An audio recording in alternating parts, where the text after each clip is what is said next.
Jadi bagaimana status seseorang yang menyentuh babi? Ini dulu yang pertama. Ya, jadi semua perangkat yang melekat kepada babi maka disifati haram, baik memakannya ataupun penggunaan pemanfaatannya. Kalau najis itu artinya kalau kemudian melekat pada diri Anda atau pada badan Anda, maka najis mesti dibersihkan, nggak bisa dipakai ibadah. Pertanyaan dari Singapura, dari Ibu Yesi Gusmita dari Singapura. Assalamualaikum Ustaz. Waalaikumsalam warahmatullahi wabarakatuh. Bagaimana keadaan di luar negeri yang terindikasi menyentuh babi, tapi agak kesusahan mendapatkan tanah suci? Oh jelas, harus ke Mekah gitu kan? Baik. Ya. Atau setiap saat harus disucikan pakai tanah setelah tersentuh. Bagaimanakah puasa dan salatnya? Terima kasih atau sia-sia, diterima atau sia-sia? Jadi bagaimana status seseorang yang menyentuh babi? Ini dulu yang pertama. Itu terkait dengan salatnya. Kalau dia salat atau dia puasa, apakah sah puasanya atau tidak? Baik, kita keluarkan dulu ayat-ayat terkait dengan hewan yang dimaksudkan. Kita ambil 3 saja lah untuk memudahkan. Ada beberapa ayat di Quran. Pertama, kalimat ini pertama kali disebutkan di Quran surah kedua Al-Baqarah ayat 183, posisi paling kiri di pertengahan. Innama harrama 'alaikumul maytata waddama wa lahmal khinzir. Quran surah kedua ayat 173. Nah ini di mushaf standar di sebelah sini posisinya. Kemudian kedua di Quran surah ke-5 Al-Maidah ayat ketiga, posisi paling kanan pojok sebelah atas. Nih. Ya.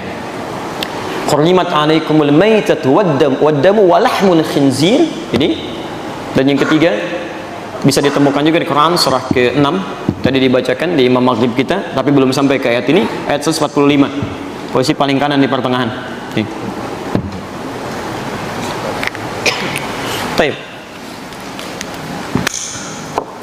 Pertama, sepakat seluruh ulama bahwa hukum babi itu dihukumi haram. Jelas ya? Dihukumi haram. Ingat babinya gitu kan? Dihukumi haram. Baik memakannya ataupun al-intifa' bihi. Ya, menggunakannya untuk kemanfaatan tertentu. Baik memakannya secara langsung atau menggunakan bagian dari babi, baik minyaknya ataupun misalnya lemaknya atau kulitnya untuk dimanfaatkan dalam hal tertentu. Dulu pernah ada yang menggunakan minyak babi atau lemak babi untuk menjadikan pelumas, cat untuk membuat perahu itu, ya dihaluskan dengan itu. Ya, jadi semua perangkat yang melekat kepada babi maka disifati haram, baik memakannya ataupun penggunaan pemanfaatannya. Sepakat sampai sini? Baik. Sedang status babinya sendiri tidak disebutkan kemudian. Ya, tidak disebutkan apakah dia dalam keadaan suci atau najis. Baik, babinya memang haram. Ya, tapi apakah setiap yang haram itu statusnya berawal suci atau sudah najis pada awalnya? Misal, kita beri contoh misalnya, darah haram tidak? Haram, nggak boleh dimakan gitu kan? Baik, pelan-pelan, najis tidak? Kalau tidak tahu katakan Allahu a'lam. Hati-hati ya, hati-hati. Kalau najis itu artinya kalau kemudian melekat pada diri Anda atau pada badan Anda, maka najis mesti dibersihkan, nggak bisa dipakai ibadah. Nah, sekarang cek, lihat, cek. Kalau darah melekat pada pakaian, bisa nggak dipakai sholat? Tidak, kan najis mesti dibersihkan, kecuali yang tidak ketahuan, kan? Dibersihkan dulu, baru kemudian dengan itu Anda gunakan sholat dengan pakaian yang bersih dari situ. Ya, jelas di sini. Baik, air pipis misalnya, ya anak yang sudah mulai makan, najis tidak? Najis, ya minumnya haram tidak? Halo, haram tidak? Haram sepanjang ada minuman yang baik-baik. Anda ada sirup, minum minuman kencing misalnya kan, ada gunanya di situ. Taib, baik ketika melekat pada pakaian Anda, mesti dicuci dulu karena najis. Jelas ya? Melekat pada tangan Anda, cuci dulu karena najis di sini. Nah, sekarang babi itu statusnya najis atau suci dia. Jadi suci hewannya, cuma haram menggunakan dan makannya. Kalau statusnya suci dia, berarti dipegang masih boleh. Jelas ya? Tapi dimakan tidak, digunakan tidak. Uang haram, haram nggak digunakan? Haram. Dipegang boleh nggak? Boleh. Haram nih, masya Allah. Gitu kan? Tidak, Anda pegang silakan aja, nggak ada masalah. Tapi digunakan nggak boleh. Uang hasil korupsi sita oleh negara, simpan sampaikan. Begitu sudah halal kembali, baru digunakan. Tapi sepanjang haram disimpan sebagai bukti sitaan di situ. Jelas sampai sini? Baik, hati-hati ya, pelan-pelan di sini. Nah, sekarang status babi ini bagaimana? Maka Imam Malik mengatakan, cuma Imam Malik, beliau mengatakan bahwa status babi ini hewannya sih suci, tohir, cuman hukum penggunaan dan makannya haram. Ini kalau Anda misalnya dalam konteks ini menyentuh babi sepanjang dia bukan bangkai. Kalau bangkai sepakat di sini, sepakat dia najis dan haram. Kalau bangkai, ini babi hidup ya, babi hidup. Misal ada orang tersentuh, ya bukan sengaja menyentuh. Kalau sengaja menyentuh, ini nggak ada kerjaan juga gitu kan. Baik, misal tersentuh oleh dirinya gitu kan. Kalau pendapat Imam Malik itu dia tidak najis, walaupun hewannya haram. Pendapat Imam Malik. Tapi mazhab yang lainnya, 3 mazhab yang lainnya, baik itu Abu Hanifah dan Imam Asy-Syafi'i dengan Syafi'iyahnya, Imam Ahmad bin Hanbal dengan Hanbalinya, mengatakan babi itu tidak hanya haram tapi najis. Paham di sini? Najis. Artinya kalau itu disentuh atau tersentuh tetap terus dibersihkan dulu, dicuci. Paham di sini? Cuci seperti tadi air pipis yang dicuci, seperti darah yang dicuci, baru kemudian menjadi suci kembali. Tapi persoalannya, apakah najisnya mukhaffafah, ringan, atau mughalladhah, berat? Kalau najisnya berat, mughalladhah, dikiaskan kepada liur anjing. Ingat, bukan anjing ya, berbeda. Ada liur anjing, ada anjing. Kalau anjing, itu anjingnya. Kalau liur, cuma liurnya. Yang najis pada anjing apanya?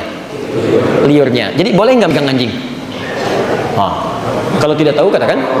Nah, baik. Yang najis pada anjing apanya? Liurnya. Boleh nggak megang anjing? Awas, hati-hati. Kata Imam Malik, kalau megang anjingnya nggak apa-apa. Tapi kalau kena liurnya itu yang dicuci. Salah satunya menggunakan tanah. Tapi kata Imam Asy-Syafi'i, cerdas sih kata beliau. Anda tidak tahu kapan anjing menjilat tubuhnya. Jelas ya? Kapan anjing menjilat tubuhnya. Jadi ketika Anda anjing menjilat tubuhnya, Anda nggak bisa memastikan di sebelah mana. Makanya untuk berhati-hati kata Imam Syafi'i, beliau katakan anjing itu najisnya aini, seluruh tubuhnya mengandung najis karena dia bisa menjilat-jilat tubuhnya. Ketika Anda sentuh, mungkin bersamaan dengan itu air liurnya ikut ada di situ. Paham sampai sini? Di sini Imam Syafi'i lebih jeli dalam konteks hukumnya. Nah, Bapak dan Ibu sekalian, kata dari mazhab Syafi'iyah, babi itu termasuk najis mughalladhah.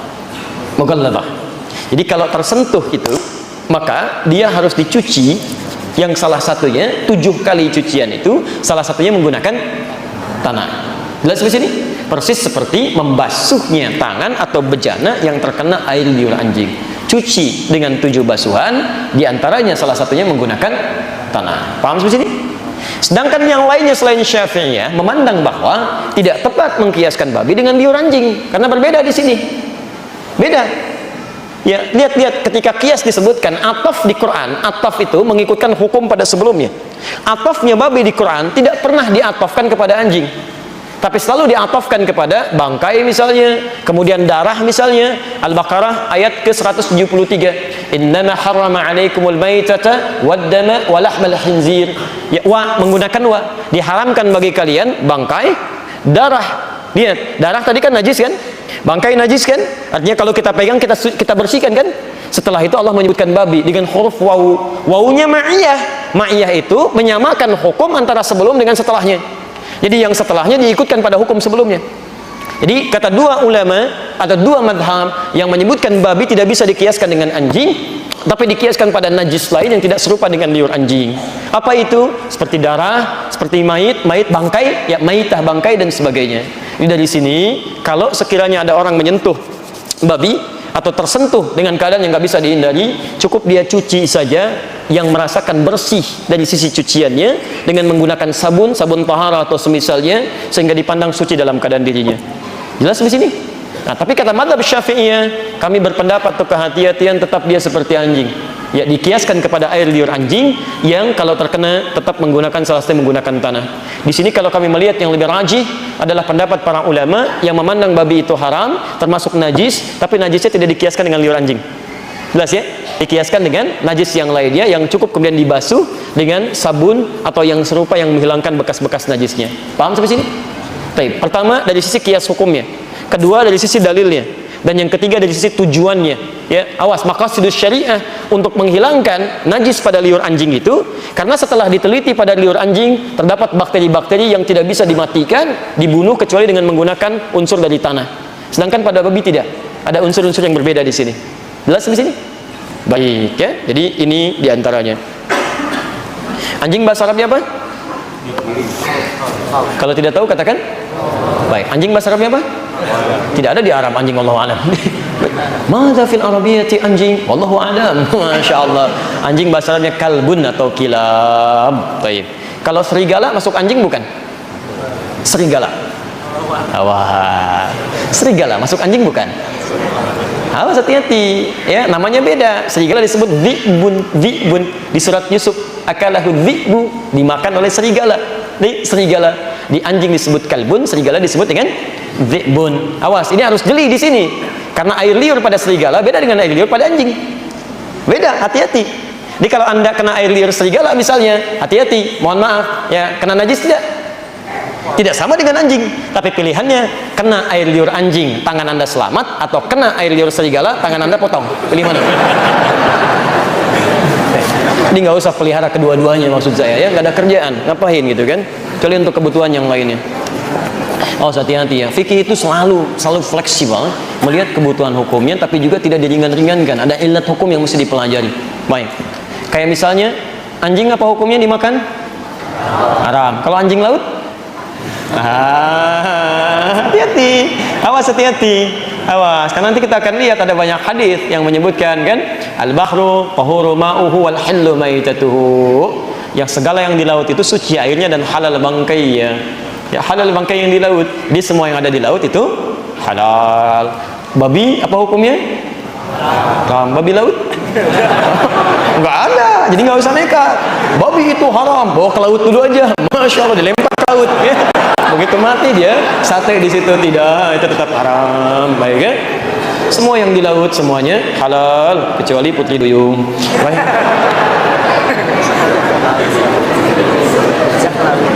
Ya, jadi puasa dan salat kalau melekat babi pada dirinya tersentuh, itu salatnya dipandang tidak sah. Salat dipandang tidak sah. Jelas ya, jadi sholatnya masih diulang karena najis melekat pada dirinya, dan dia tahu itu, Tapi kalau puasa, tetap puasanya tidak batal, tetap diteruskan. Karena ilat hukum puasa dengan ilat hukum sholat itu beda. Ya, antum misalnya, mohon maaf, sedang sholat, tiba-tiba keluar angin misalnya, keluar, batal tidak? Batal. Sedang puasa keluar angin, batal nggak puasanya? Tidak, gitu ya. Beda. Jadi jangan sampai disamakan ilat hukum dengan suasana berbeda dengan hukum sama, itu tidak ya. Jadi tersentuh babi saat sedang puasa tidak membatalkan puasa, tapi Anda harus bersihkan sebelum Anda sholat. Paham ya? Baik. Dan angin itu selalu kasihan, masuk salah keluar salah, gitu kan? Masuk angin repot, keluar juga